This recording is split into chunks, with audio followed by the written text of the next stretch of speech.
Welcome back. Today I'm super excited because I'm going to start planning for 2019, finally. I have been going over my plans for the new year in just a kind of scratch notebook for weeks. I've been jotting down ideas, organizing my thoughts, and now I'm finally ready. The first thing I'm going to do is talk about which notebooks I'm using. First of all, I'm going to be using this same notebook cover. This is from Over Here Leather, if I'm saying that right. They're an Etsy shop. I think it's just one woman kind of running it, and it's beautiful, beautiful leather cover. These are just my current notebooks. It has some pockets. There's all kinds of different ways to customize them, and it's just been really good for me. It's been like kind of trusty. I can rely on it. It's very, very like heavy. I don't anticipate this ever suffering any kind of damage, but for planning purposes I'm just keeping these out so I can set them up, and then I'll move them in later. So what we have here is two Tomoe river paper notebooks of various sizes. I think these are both the same brand, which is this Taroko design brand. And this is just a little one, just a little. I've already made some notes in here about what I want to set up, though I have not actually started setting up yet. I can't remember how many pages are in here. I want to say there's 64. But this is just available on Amazon as white paper and a dot grid and just a paper cover. But since it's going to be inside the traveler's notebook, the cover doesn't need to be very durable.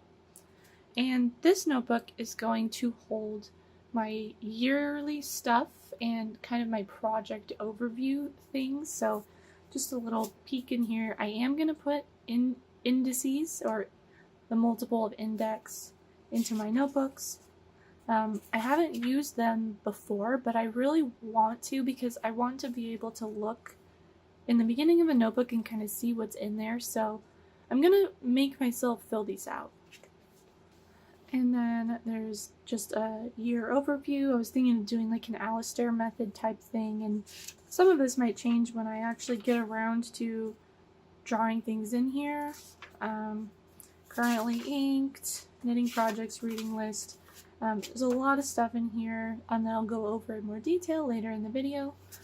And then this one is just another Tomoe River Paper notebook. It has this nice cover with this. I don't know if this is embossed or something else, but it kind of shines in the light. And then this cover is also pretty lightweight, but it's a little bit thicker than this one. And then this one actually has an index in it, so I'll just make use of this. I feel like this could be a little bit more compact, but it's what I have. And I actually haven't really looked into this very much. I think it's just a dot grid. Yeah, just a dot grid, white paper, and then at the end here it comes with an ink testing page. Well, a couple of them. I probably won't do much with these because I do have a whole notebook that I kind of use new inks in to get them recorded, but it'll be neat to have. I might fill it out just for the sake of it. And it looks like there's a ruler tucked in here. Oh, that binding is coming undone a little bit, but it's not a big deal. But this is going to be my monthly daily bullet journal. So the first thing I will put in here actually won't be in this video, but in the next one, which will be, well, the next one or the one after the next one. It'll be in my January plan with me, so I'll start off planning for January in here, and then I'll go right into dailies. And as of right now, I am planning on doing kind of dailies as you go, so I won't be planning things out in much detail ahead of time. I'm just going to be doing kind of like how I'm doing now.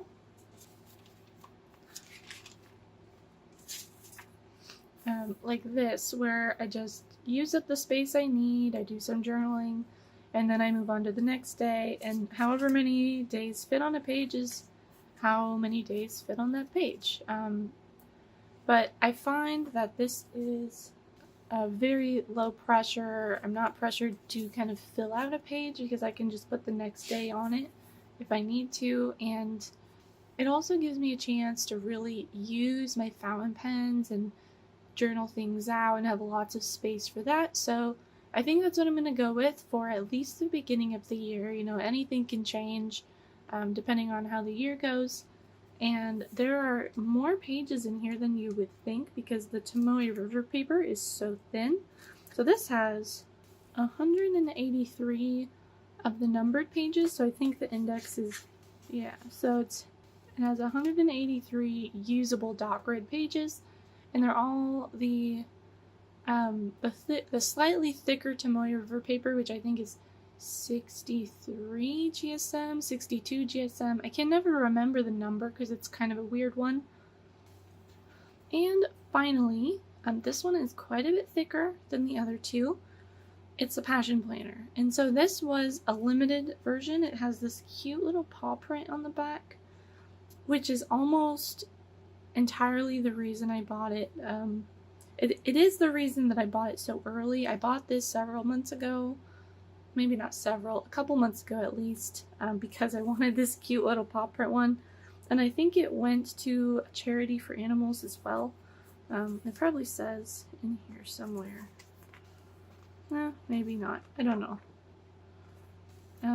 But if you haven't seen a passion planner before, I tried the printout version that they have. If you sign up for their social media or their newsletter or something, they send you a free printable set of pages, and let me get that real quick.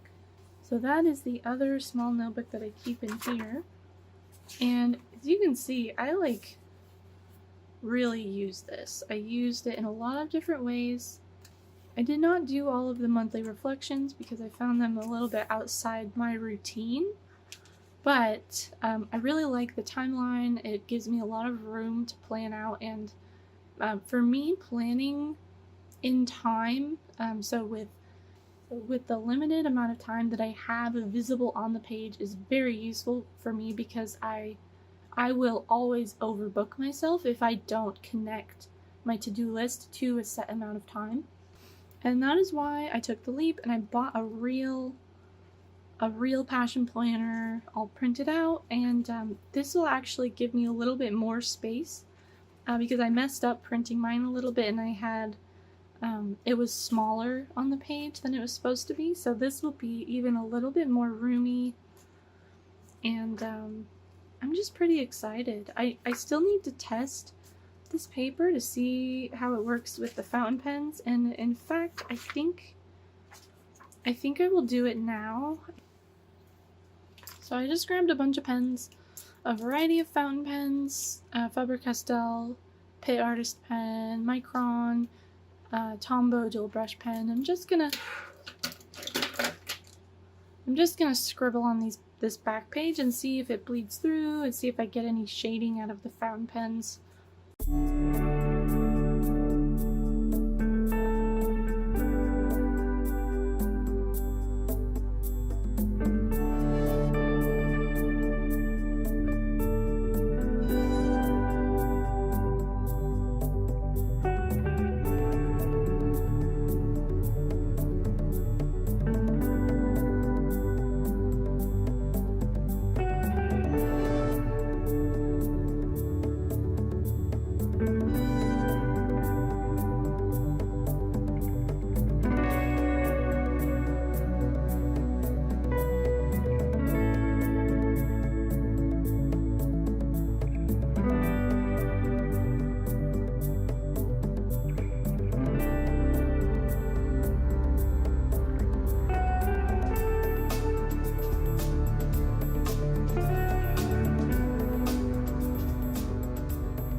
Let's look at the shading first, and it looks like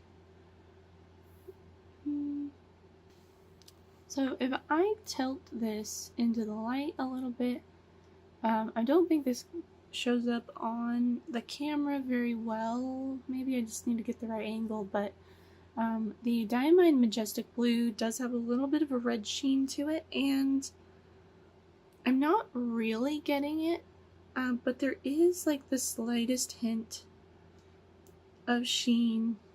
Jayarbon Rouge Grenat, which I don't know if I'm saying that right either, shades like crazy.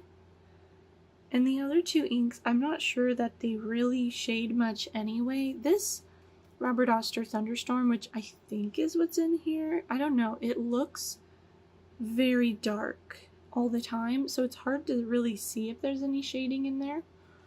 And then for the dual brush pen, I just did more and more layers to see how far I could push this paper before it got some bleed through, and then I did the same thing with the Pit Artist pen, which mine is pretty beat up. You can see it's all sketchy because I've damaged the tip a little bit, but let's move here and see. Wow, there's like no...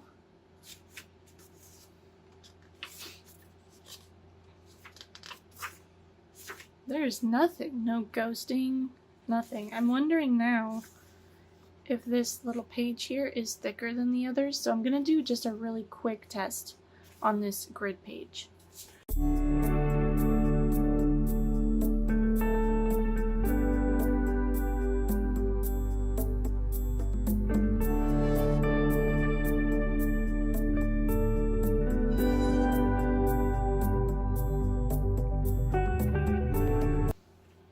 Okay, take two.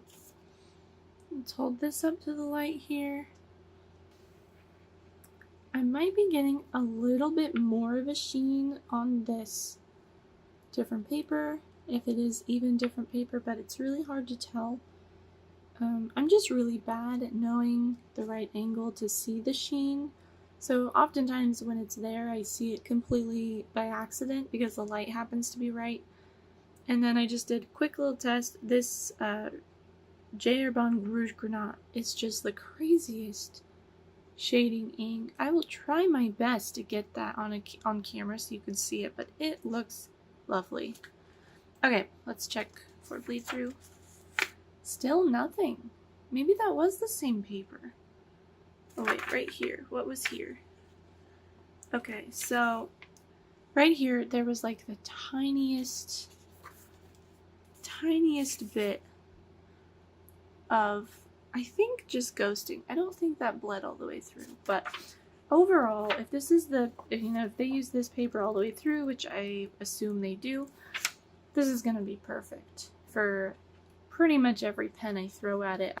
Very nice paper. I'm impressed. But yeah, so those are the notebooks I'm going to be using. This is already pretty long, but I am going to go through and set up for 2019 in this little guy because it's time. So here we go. The first spread, as I mentioned earlier in the video, is the index. This is going to be fairly simple, and at first I thought I might want 2 columns to make the most of this space, but I remembered that this is a very small notebook, and so instead of doing 2 columns, I just did the 1. And I also wanted the decorations to be fairly simple because there's going to be a lot of text on this page, and I also want to color code the index entries. I haven't decided on a key or a legend for those colors yet, but with all the colors and all the text, I wanted the design to be very simple so that the page as a whole is not excessively distracting. And throughout this setup, I've been using my Sakura Micron pen to draw lines because it allows me to both watercolor and use Tombow dual brush pens over the lines that I draw because it is completely waterproof. And so I just like to take that extra step to prevent smudging later on because smudging can really ruin how a page looks. Like, obviously the page is still useful as long as you can read what's on it, but it's never fun to look at a page all the time that you've smudged ink all over the top of. And I did go in with watercolor just to add a little bit of extra visual interest. I used a dark gray color for most of it, and then I went in and I put metallic watercolor over the gray. So the metallic one I used was just the plain silvery color metallic. And I just put it in kind of lines over the lighter parts of the gray. I don't know if I wanted this to look like clouds. Maybe that was the intention, but ultimately it's just kind of a splash of not even color because it's gray, but a splash of something to make the page look a little bit more interesting. Next was my yearly overview or yearly events or future log. There's a lot of names for this page, but really it's just going to be a place for me to write down things that are coming up, events I need to remember, and I'm going for what is called the Alistair method. I don't know if there's somebody named Alistair who invented it. I should probably look that up. But the idea is that you have columns for the options that something can be in. So a lot of people use this for weekly task lists where they'll do a column for each day of the week, and then when you put your item in this list, you just mark down which column it's in. And this is just an alternate way of organizing things because if you know that you're going to kind of get information out of consequential order, but you want to be able to tell which things come before which other things, this is a good way to put things down as you know about them and still be able to tell which comes first. And that's only if you want to use this to track things that happen over time. What you can also do is just track categories of things. I can't think of any specific examples just now, but in theory, these columns could represent anything, and then you can put down the item in your list and then just check which column it is. So you might use this for categorizing goals or tasks and just mark down what type of task it is in the different columns. There's a lot of things you can do, and the Alistair method really is just a framework for organizing them, not a specific implementation of an idea, if that makes sense. For decoration, I did want to keep it simple because there's going to be a lot of stuff on this page, and I really like to balance how busy a page is going to be. I don't want to be overwhelmed looking at my own journal, but I also wanted to make it fun to look at. So what I did was I used watercolor and I used a nice coral color. It is both my favorite color and color of the year for 2019, so I thought it was very fitting for the yearly overview. I am so excited, you guys, about coral being the color of the year. I don't even know if I've brought it up already on this channel because I've just been kind of talking to everybody about how excited I am, but I'm excited. And in addition to the dots in the coral paint, I also went through with the reddish color metallic paint and just made some more dots. Looking at it now, I probably could have done all kinds of metallic stuff on here because I do have a couple of kind of pinkish color metallic paints, but all I did was the red, I believe. And I gave a little wave because I forgot to actually record the metallic paint. Whoops. The next spread I'm setting up is my currently inked page, and I really got a lot of value out of this spread last year, but I stopped using it because my yearly bullet journal last year was in a soft-cover Leuchtturm and it was too thick. Once I started using other notebooks, it became too inconvenient to carry with me, so I just kind of stopped using it. And what happened was I was never quite sure what ink I put in my pens, and it also gave me a reminder of when I should clean them. So the recommendation is to clean your pens about once a month. Just a quick clean and then a more thorough clean, like if you're putting them away or changing ink significantly.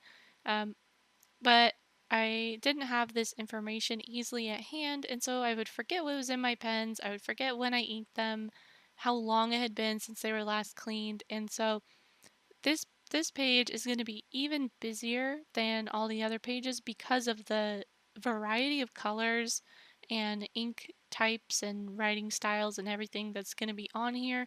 So I went super basic, just plain black ink with dividers for the date and then the pen and the ink. And that's really it. I don't want to make this too crazy. This is going to get crazy as I use it, so it should start off very, very simple. The next spread is two different pages that I thought kind of fit together, and they are my reading tracker and my knitting project tracker. And one big mistake that I made, actually twice in 2019, because I made two different reading spreads. And that mistake was deciding what I was going to read before I actually started it. So I discovered that I don't like to read things just because I said I would read them. I am very impulsive. I will start books because I'm interested in them at that moment. And so this book reading tracker thing is going to be completely empty until I start the year. And if I'm in the middle of a story at that time, I'll put it down in this list. I'm going to try and finish up my currently reading list so I can have a nice clean slate at the beginning of 2019, but I do only have about 8 days at the time. Sorry, not 8 days, 9 days at the time of this recording. So I think it's doable because I'm not reading that many books at this moment, but it's going to take some doing because I am way behind in my knitting. And so that's the next page here is my knitting tracker, and I like to knit gifts for people. It's like it's a way for me to give them things that a lot of love went into that I know they'll like and will fit them and things like that. And so by tracking them all here, I'll have a better idea of what I'm working on, who it's for, what the pattern is called. Sometimes I will put down a project and forget where the pattern was, and then I have to do some deep searching to figure out how to continue with it. But no more. I'm gonna know what I'm working on, and I'm hoping this will also help me focus my knitting efforts so I don't have 500 works in progress open at the same time. It really is strangely stressful to have a lot of unfinished projects, even if the projects are not something that's gonna change your life. Like, it's not gonna ruin my life if I don't finish these knitting projects or if I don't finish them at a certain date. But that kind of makes it worse because it makes it easier to leave things unfinished, and then I have all these projects scattered around. And that's actually something I'm going to be working on in 2019 is finishing open projects, and I'm going to talk about that in my next video, which is going to be super cool. I'm so excited about it. I don't really know how I'm going to frame it yet, so I'm waiting. I know it seems like I'm being very secretive, but all will be revealed in time. That doesn't make it any better, does it? But back to this setup. I've decorated here just with some Tombow dual brush pens and nice pastel colors. And then I put a little bit of metallic paint over the top. Unfortunately, it is nearly impossible to see the metallic paint from the angle I filmed this at, but at the end of this video, I'll go and give you some better metallic film shots.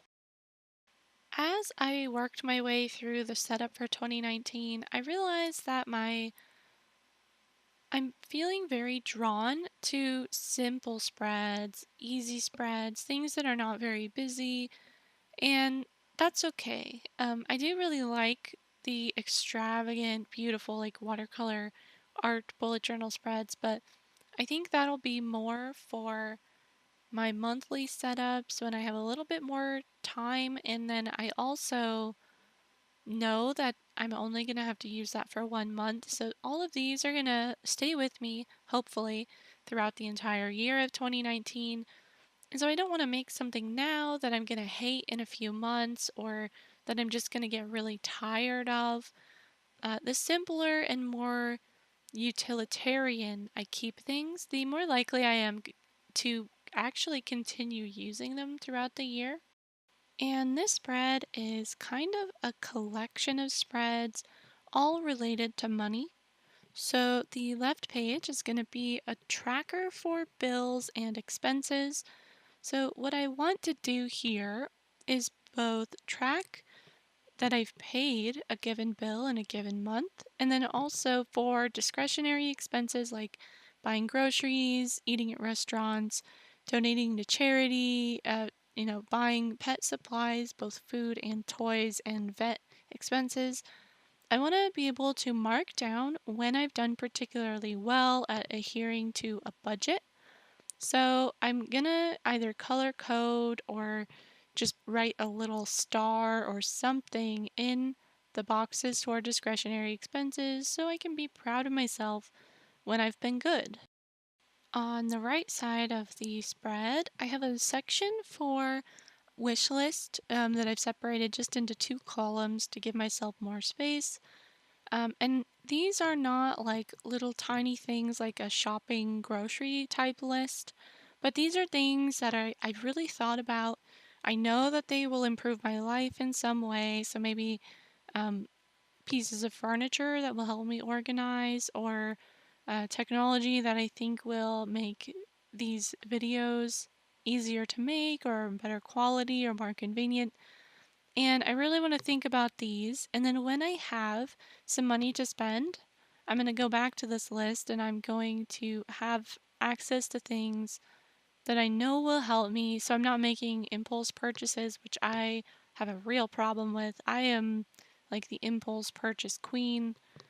And then below the wish list, I'm going to have a grid of squares for tracking money that I put into savings. This past year has been particularly rough in terms of savings. We had a lot of vet bills. People who follow this channel will know that one of our cats passed away, and before she passed away, it was like a long, uh, drawn out series of issues with her kidneys that was quite expensive. And so last year I was not able to save anything. Um, in fact, my like net worth, so to speak, has gone down in the past year, despite earning income and saving some things. And so I really want to turn that around. I don't want to let one bad year get me down. And so I made this fun spread so I can fill in these cute little squares, probably with bright colors. That's another reason I've been doing things in the Sakura Micron waterproof pen, is so that I can just go crazy with filling in these squares and not worry at all about the ink smudging, um, just because I've used a certain type of pen or paint on top of it. Now we're moving on to the final spread in my 2019 setup.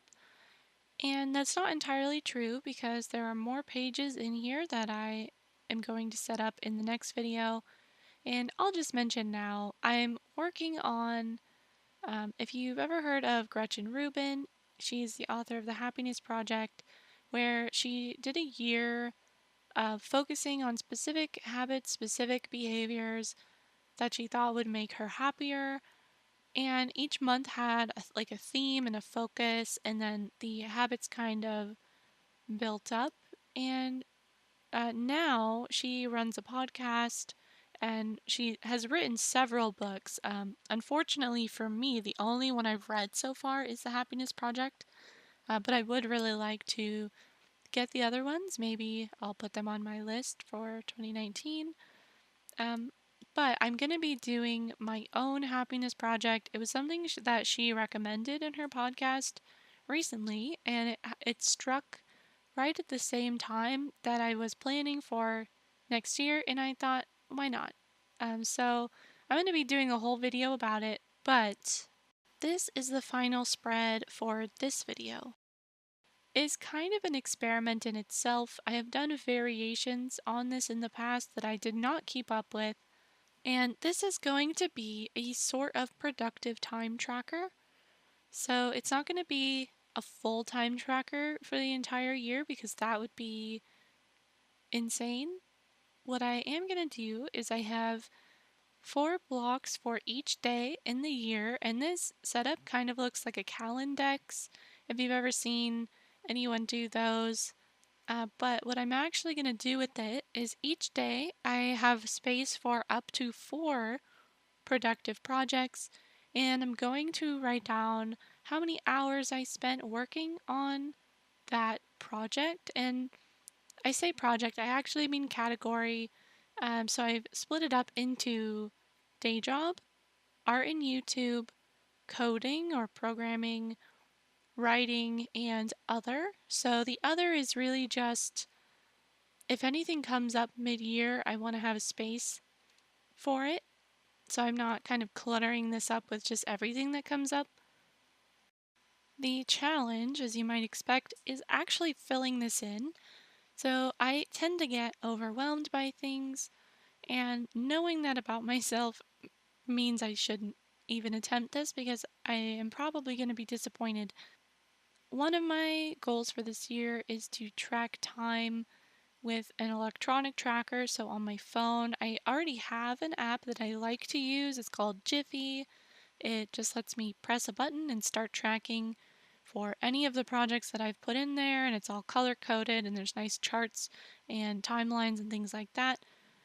So I'm hoping that if I really rely on Jiffy, I will be able to backfill things on this spread without too much work. So the problem that I have with a lot of year-long things like this is that I get a couple days behind, and then I feel like I'm so far behind that I can never catch up, and I have to think way back to days ago of what I was doing. And if the information is somewhere recorded and all I have to do is look it up and plop it into the spread, I think it becomes doable for me at that point. But we'll see. It's really an experiment to see what I can accomplish.